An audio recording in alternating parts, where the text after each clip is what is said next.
Welcome back to the Deep Dive, where we perform emergency surgery on complex ideas, pulling out the actionable insights, and, leaving the jargon on the operating room floor. Today, we are taking on a source that is, well, it's notoriously challenging, even for people who read a lot of philosophy. We're talking about the radical architecture of François Laruelle. That's right. Our source material is the seminal 1995 text, Theory of Strangers, Science of People, Democracy, Non-Psychoanalysis. We're looking at the English translation by Jeremy R. Smith. And Laruelle's work, it's really a seismic shift. It's trying to move beyond all the tired conflicts of 20th century thought. Yeah, and what immediately grabs you, even before you dive into the really dense passages, is this deeply personal, almost paradoxical mission statement. The translator frames it not as a book to just be read, but to be lived. It's written in search of the stranger. And the core claim, this universal claim, is just breathtaking. It's about learning to accept and say without fear that the stranger and I are identical in the last instance alone. And right there, that single identity claim, it just sets fire to nearly all modern relational philosophy. It really does. So we are firmly in the period known as Laruelle's non-philosophy. This book, from 1995, it really launches him into his third phase, which he calls philosophy the third. And non-philosophy, you have to understand, it's not just another school of thought. It's a methodological revolution. It's designed to establish a truly human science, one that exists outside of philosophy's circular, self-limiting control. Okay, so for you, our listener, diving into this with us, what's the mission here?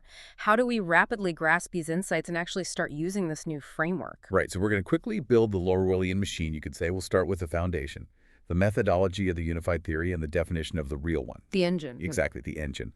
And once that engine is running, we'll see how he applies it across three really vital domains. First, how it defines man and his indivisibility through what he calls the science of people. Second, how it completely reimagines community through the theorem of democracy. And finally, how it radically restructures the psyche with non-psychoanalysis. So the goal is to cut through that terminological thicket and show you exactly why this framework is so revolutionary for how we understand identity, politics, and even the unconscious. That's the plan. I think we have to begin by establishing that foundational difference, because this isn't just critique, it's a complete structural overhaul. Okay, let's unpack this. Let's start with non-philosophy's core distinction from, well, everything that came before. Laruelle's whole approach seems to start with this statement that, honestly, should be carved into the side of every philosophy department building. Man is not made for philosophy, but philosophy is made for man. That's not just an observation. It sounds like an ultimatum. It is the founding dictate. It's the core of the whole project. Laruelle isn't just arguing against certain philosophical systems. He's asserting that philosophy, in its traditional form, has always failed man. Because it tries to impose itself on man as the final measure of truth. Non-philosophy, on the other hand, is he calls it an enacted pragmatic critique and theory of philosophy. But the key is that it's determined by the human in person. So it's a human philosophy for the first time. It's derived from our essence, not slapped on top of it. Precisely. And how exactly does he claim traditional philosophy fails? You mentioned this destructive pattern he calls the specular circle. What is that? The specular circle is Laruelle's diagnosis of basically all of Western philosophical history. It always starts with a dyad. A pair of opposites. A pair of opposites, exactly. Like form and matter, subject and object, or in this book's case, the ego and the other. Philosophy posits these opposites and then immediately feels this incredible need to resolve them. Right, which usually leads to some kind of synthesis, a new school of thought that claims it can bridge the difference. Exactly. That synthesis is the unity, what he calls the superior instance that tries to reconcile the dyad. But Laruelle says this attempt is always circular and ultimately repressive. Why repressive? Because the unity is often just a part of the dyad in disguise, or it secretly relies on one term dominating the other. So the conflict isn't actually solved, it's just internalized. It creates a new hierarchy and just perpetuates the systemic repression. It's like a debate that never ends because the rules of the debate are being set by the moderator, who is also secretly on one of the teams. That's a great way to put it. The entire mechanism is self-referential. It never actually touches the ryle of human experience. Okay, so non-philosophy's mission is to break that vicious circle, and the tool for that is the unified theory. What is the difference between this and the traditional philosophical attempt at a unitary solution? This seems absolutely critical. It is the great divide. Yeah. The unitary solution is what Laruelle rejects. This is that classic attempt at synthesis, right? Seeking a third and superior unity that supposedly resolves an old conflict. Think of blending psychology and philosophy into one master discipline. This solution is flawed because it tries to determine the real by the theory. By trying to smash different knowledges together, it inevitably divides the real all over again. It forces reality into conceptual boxes defined by the very conflict it was trying to solve. So the unitary solution is like a conceptual smoothie where the ingredients lose their individuality and the final product claims to be the only truth. Yes, and worse, the resulting blend claims to dictate reality. The unified theory, which is what Laruelle adopts, works in the opposite direction. It determines a radical or undivided identity of theory itself, say, the identity of philosophy and the human sciences. But, and this is the key, it determines this identity by the real, not the other way around. I see. It pairs two distinct disciplines without blending them. It avoids meta-commentary. Instead, it just uses their concepts as material or rations and forces them to operate according to the terms set by the real. So if I'm hearing you right, it's not about finding a compromise between philosophy and science. It's about establishing an axiomatic foundation outside of both, which then forces both systems to behave differently when you look at them through this new lens. That's a perfect rephrasing of it, yes. Yeah. And that axiomatic foundation is what he calls the hypothesis of the real one. This is the essence of man that acts as the radical underpinning for the entire system. Okay, this is where I need to slow down and define some terms because these concepts are very, very specific. How is the real defined? How does it differ from traditional ideas of the one or being? So the real is defined as the essence of man. It's characterized by terms like radical immanence, given without givenness, or vision in man. And he posits it as a hypothesis that is scientific in kind. Now, this doesn't mean it's something you can verify in a lab. Right. It means it is truly real, not just a construct of logic or epistemology, and is wholly adequate to the nature of its object, which is itself. So it's real, but not physical in the way we usually think of it. It's a foundational given. Exactly. And its key characteristics are crucial to get. It's defined by absolute inherence without self-distance. It is non-self-decisional and non-self-positional. Okay, that's a mouthful. Think of it this way. Your computer's operating system, the fundamental code that lets everything else run it, determines every function, every app, every single thing you see on the screen. But the OS itself doesn't actively open programs or reflect on its own existence. It is purely determinative, but it's completely indifferent to the effects it creates. That makes the non-self-decisional nature much clearer. It's pure foundation, not a conscious, reflective ego. Precisely. It exists in this ordeal of self-effect, which Laruelle calls affected without affection. It is absolutely distinguished from the world and from being. This is why he calls it the one without all. It's this sphere of transcendental experience that is utterly immanent, but only in the last instance. When philosophy tries to grab this real, it immediately imposes self-reflection or distance the dyad, and it loses the radical identity of the real.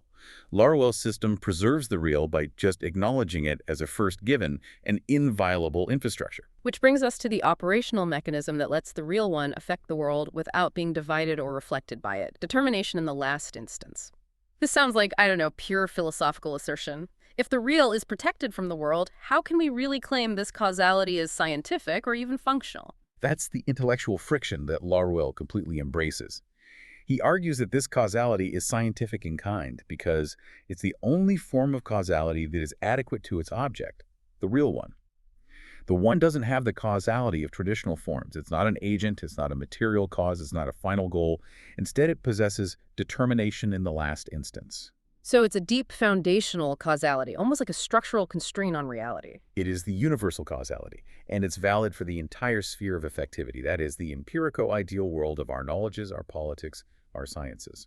The genius of this unilateral determination is that the cause is neither alienated in its material nor in its effect. And this is what really distinguishes it from reciprocal causality, where the cause changes the effect and then the effect turns around and modifies the cause. So the unilateral nature means the real one determines the field of our knowledge and politics, but that field can't turn around and change the nature of the real one. The theory rests on this irreversible, asymmetrical relationship that we just have to accept as an axiom. Exactly. This irreversible order ensures the priority of the object, the real over the thought of the object. If you accept the hypothesis of the real one, then determination in the last instance is the only logical form of causality that can maintain its indivisibility. It defines a real order of knowledge. It is the engine that allows Laruelle to establish a new science that guarantees man is never subjugated by the systems he himself creates. The cause defines the boundary of the field, but it remains utterly outside the field it determines. Okay, we have the engine of the unified theory. It's built on the real one, and this idea of unilateral determination. Now let's see, it applied to the most contentious subject of all, humanity itself. Laruelle shifts the focus from the singular sciences of man to the plural science of people, science des hommes. Why is that switch to the plural so crucial? It's a really strategic move. It's a declaration of independence from traditional philosophy. Yeah. The new discipline, it doesn't compete with philosophy or the human sciences by trying to define their objects, desire, power, language. Yeah. Instead, it takes their existing knowledges as its raw material, its rations. By calling it the science of people, plural, Laruelle is signaling that he's dealing with a fundamental de facto multiplicity, but one that's grounded in a singular, non-negotiable essence. So he's taking all the existing data for its findings, political theories, sociological studies, and running them through this new processor that's determined by the real one. Precisely. This science posits the being human of man as the real one, and it subtracts him from all the great attributes that traditionally fragment him. The core axiom, which sounds a bit redundant but is actually revolutionary, has to be stated. It's man is man because man is man, rather than because man is man in man or vision in man. That's phenomenal. It's like he's stripping away every single philosophical layer, whether man is a rational animal, a desiring machine, a language user, a power complex, and just saying his essence is simply being human. Yes, and that is what needs protection. The goal is to restore man's essence, his identity qua man, and shield it from all these anonymous universal powers that fragment him. And the chief among those powers is the philosophical concept of man itself, which always turns his essence into this contingent objectified thing. So if man is no longer an object of study, how does the science actually treat him? Man is not a regional, philosophically objectivated object. He is treated as a first given, a given without givenness. He's not objectifiable because he is radically immanent. Man becomes the cause of the last instance for this new science, and that's the only way to protect him from the transcendent objectivation that's woven into what Laruelle calls the transcendental illusion of philosophy. So the moment you make man an object to be studied, you're assuming a distance, and that distance is exactly where the philosophical dyad rushes in to divide him up. You got it. This really flips the whole research question on its head. It's no longer that endlessly frustrating what is man that philosophy has been debating for millennia. Exactly. The question shifts from anticipation, trying to guess man's essence, to inference. The question becomes, being given the being human of man, his identity that is fully human, what then results for his science? This axiom-driven approach assumes man's indivisibility is already granted. The science then has to be rigorously inferred from this inalienable object, deriving from it without determining the object in turn. This is the safeguard. It prevents man from being alienated by any philosophical or scientific decision. This concept of protecting man's essence leads directly into one of the most, I think, counterintuitive aspects of Laruelle, his non-humanism and the critique of intervention. Why on earth would he critique humanism, which is supposed to be about elevating humanity? He sees humanism as inherently dangerous because it conflates two separate activities. First, it tries to elucidate the essence of man, and second, it claims to transform man through that elucidation. That blending, that philosophical decision is the whole problem.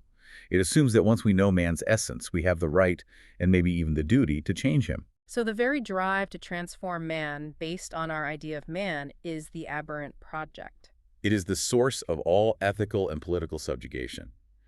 The new science renounces this illusion of transforming the essence of man, and it substitutes it with the project of a real transformation of the knowledge of man.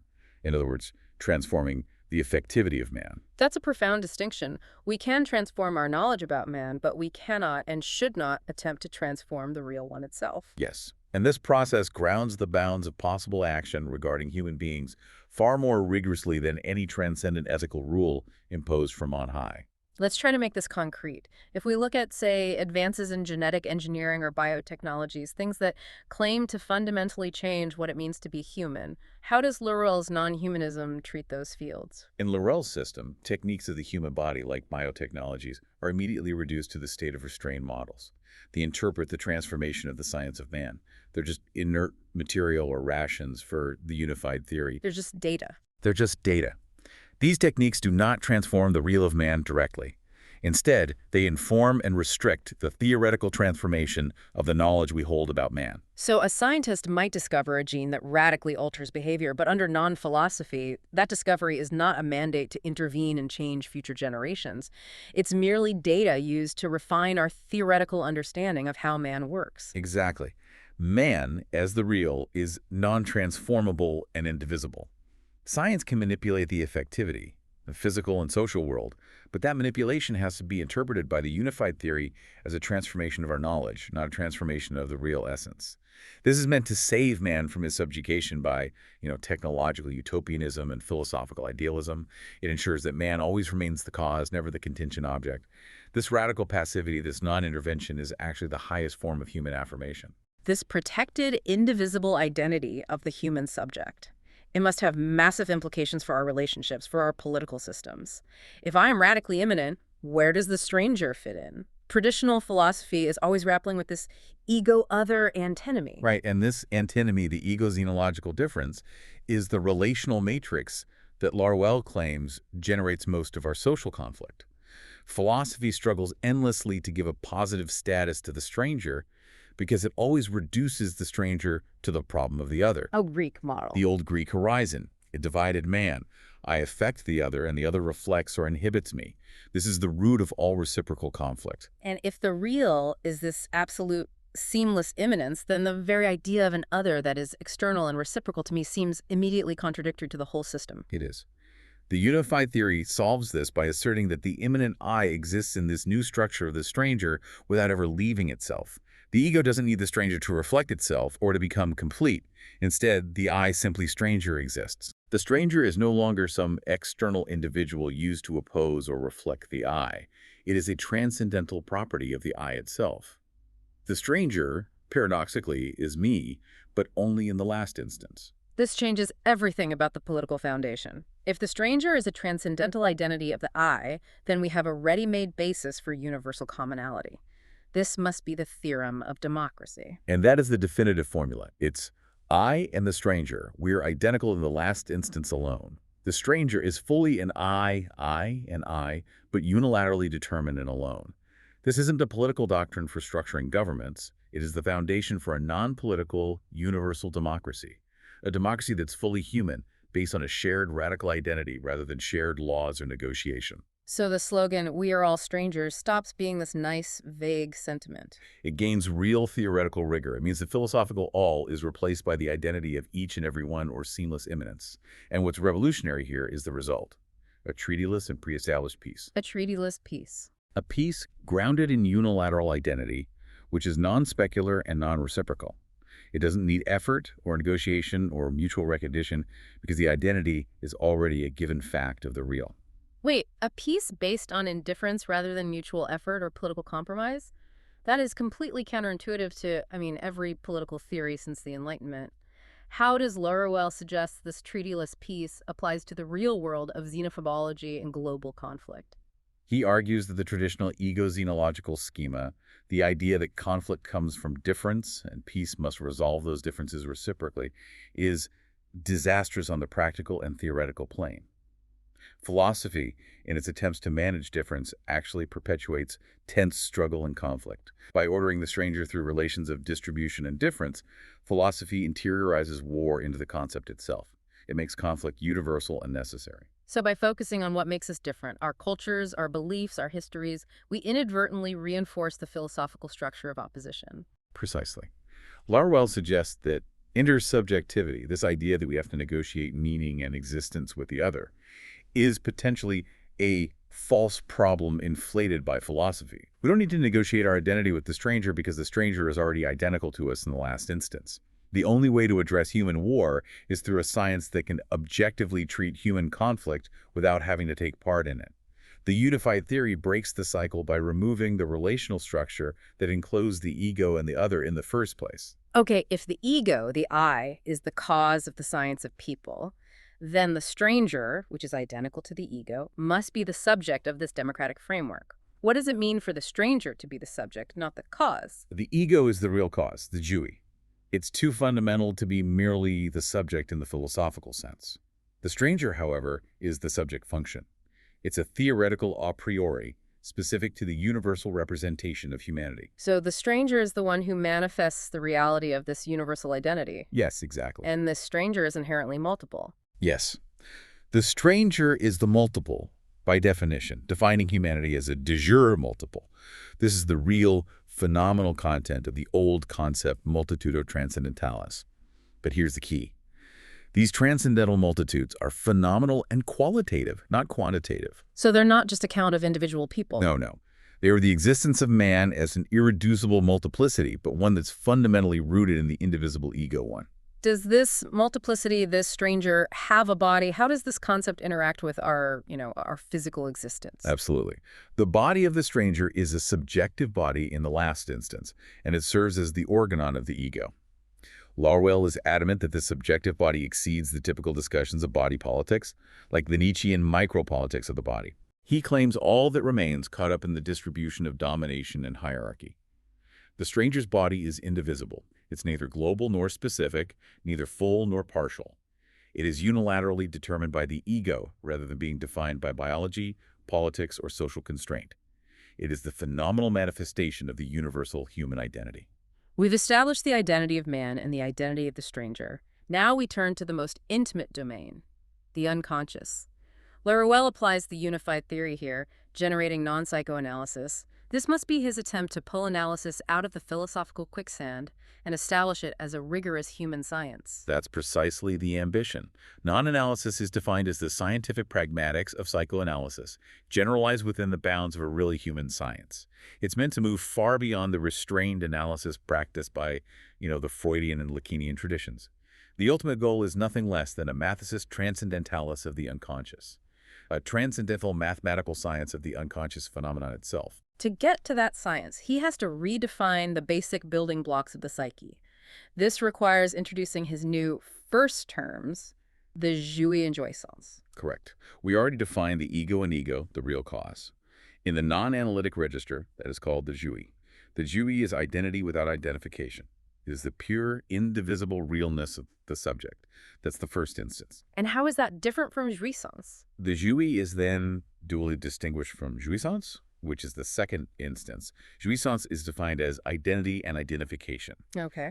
So if the jouis is the foundational operating system, the determination, then jouissance is the process of that determination manifesting in the world. Jouissance possesses an original qualitative structure of transcendence, but, and this is important, it is unilaterally determined by the jouis, meaning it's a non-autopositional transcendence. So if I can use an analogy, the jouis is the absolute undivided light source, and jouissance is the prism that allows that light to refract into the world of appearances, effects, and practices. But the prism never changes the nature of the light source. That analogy perfectly captures the unilateral duality. Jouissance is the organon of the real, of the jouis. The fatal flaw of traditional analysis, Laruelle argues, is the amphibology, the confusion of the jouis and jouissance in the philosophical mode. They confuse the cause with the institutive process, which means their practice is always limited by the very mechanism they use to describe the real. This dualistic distinction is the key, then, to launching his radical critique of psychoanalysis. What is the central charge against traditional analysis, especially the Lacanian school? The charge is that it perpetuates a philosophical triangulation that enslaves the real to transcendence. Lacan, famously, coordinates the other and the signifier with being. He structures the unconscious through language and lack. By doing this, analysis makes man's reality arbitrary. It postulates the subject from the outside via this autopositional exteriority. Laruelle sees psychoanalysis as an artifact of science and an artifact of philosophy because it relies on the authority of external forces like the signifier or the other to define our interiority. So psychoanalysis, in trying to find a structure for us, actually alienates us by making our deepest reality dependent on some external mechanism. Precisely. And this is clearest in how it treats the real. Traditional analysis often rejects the real, the jouis, as impossible. something inaccessible, something you can only glimpse through the failure of the symbolic, through lack. Laruelle reverses this completely. He argues that the real, if it's the radical specificity of man, cannot be impossible. It is radically immanent, and it is the cause of the last instance. Therefore, it is the possible, the unconscious phenomena, the signifier, the symbolic system that is unreal. Unreal in what sense? Unreal in the sense that it is effective but not primary. Non-analysis has to establish a positive, non-autopositional objectivity for these unconscious phenomena rather than just reducing them to a negation or a hole in the structure. This requires a completely new definition of the unconscious then, one achieved through the operation of dualysis. Let's contrast Laruelle's universal unconscious with the classic psychoanalytic concept of lack. Right, so traditional psychoanalysis only ever reaches what Laruelle calls demi-loss. The unconscious structured by lack is a system that loses and then retrieves itself. It's a lack that is constantly seeking fulfillment or closure.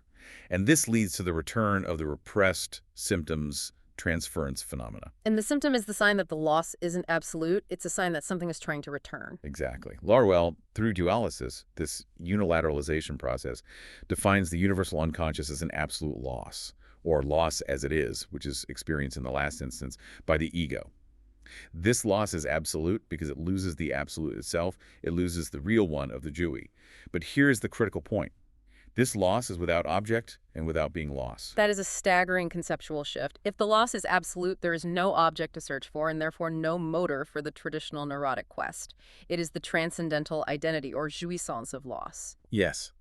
Since there is literally nothing to retrieve or to make a return, the varying forms of return that analysts study, repression, symptom formation, transference, all of these are treated as positive hallucinations or consistent appearances in non-analysis. He's not denying they happen. He's not denying their effectivity, but they are reduced to second-order phenomena. The universal unconscious is characterized by its non-self-signifying nature.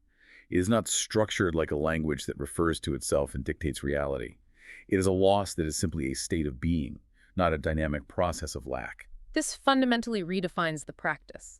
If everything is just a positive hallucination in the last instance, what is the role and the posture of the non-analyst? They can't rely on interpretation or transference if the ultimate goal of retrieval is impossible. The non-analyst has to be identified with the Jewy itself, with the last instance cause of science. Their posture is one of absolute non-objectivating respect for the irreducibility of analysis as a phenomenon, but they refuse to participate in its philosophical claim to sufficiency. So they respect the clinical reality of a patient's symptoms and suffering, but they reduce the theoretical claim of those symptoms to inert material. Precisely. The non-analyst assumes jouissance, the organon, in its transcendental identity, which Laruelle defines as the identity of practice and theory, desire, and dualysis. The psychoanalytic symptom, which is always self-limiting and defined by the diet of difference, is dualized and reduced to inert material. Everything, even psychoanalysis itself, which he sees as a meta-language of man, is dually sauceable. This establishes a rigorous, real explanation grounded in man's radical identity, and it allows for the only possible cure of the transcendent appearance, the traditionally fascinated analysis. So the cure is not retrieval. The cure is the realization of the absolute nation of the loss. We have covered an enormous amount of ground in this deep dive into Laruelle's theory of strangers. The philosophical shift is, it's truly radical. We're moving away from the philosophical diet of conflict, of reciprocal relation, of systemic division, and replacing it with a unilateral duality that's grounded in the real one, a structure defined by identity, non-relation, and absolute indivisibility. Yeah, the achievements here are significant, establishing man not as this contingent, objectifiable being, but as a radical identity. Proving the identity of the stranger as the basis for a treatyless universal democracy, and creating a unified theory of the unconscious based on absolute, irreversible loss, rather than the perpetual motion of lack. The unifying truth seems to be that the human subject, the ego, is protected by its radical identity. No philosophical system, no political structure, and no psychological lack can fundamentally change what we are. And that protection stems from what we talked about earlier. The real, the Jewy, is characterized not just by immanence, but critically, by absolute indifference toward the effects it creates in the world. This indifference is what prevents the real from being alienated or divided by the material of philosophy or science. Which leaves us with a provocative final thought for you to consider, long after this deep dive is complete. If the foundational truth of our being is radical identity and this notion of absolute indifference, think about the immense energy we pour into conflict resolution and identity politics. Does focusing so relentlessly on difference on the other and on reciprocal negotiation, as so much of contemporary culture and politics tends to do, does that just perpetuate the very conflicts we're trying to escape by reinforcing the old philosophical dyad? Or is the realization of absolute underlying indifference, that we are all already identical in the last instance, the necessary and perhaps most liberating condition for a genuine, peaceable engagement with the world? Something to mull or explore on your own.